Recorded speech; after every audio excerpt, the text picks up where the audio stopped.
what I want to talk to you about is perhaps a wider issue here. Because when you look at universities, they should be great centres of learning and research.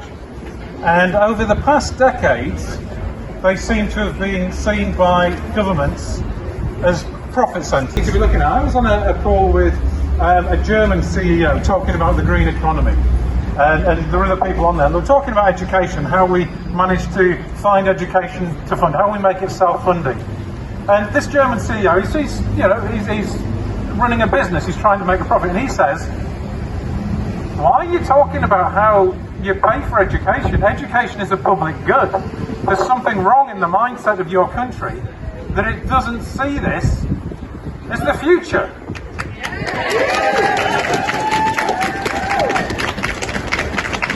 There is no free education in Britain anymore.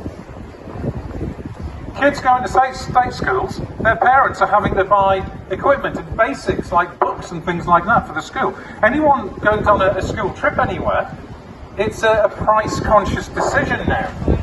And then that's before we even get to things like teachers' pay and university workers' pay and student loans and all of these things. The government are talking about levelling up. Let's start by levelling up our education system. That's what we need.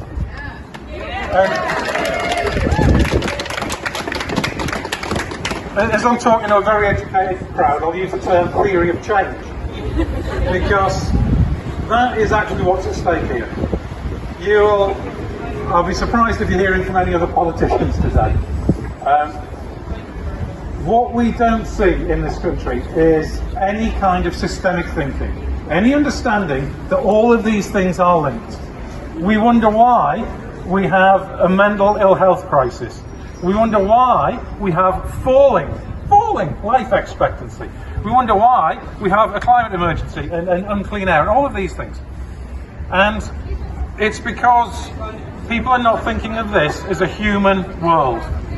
They're not thinking about the future of our kids, of ourselves, of our parents. Now, I'm not a hippie. I'm a 6-foot skinhead black belt in jiu-jitsu. I'm an engineer by profession.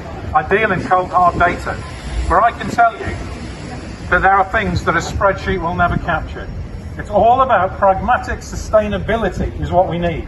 That values people, values the investment in education and health and transport and housing and secure. We are facing an incredibly insecure world with a global pandemic, with sovereign nations being invaded and universities being shelled in Ukraine at the moment.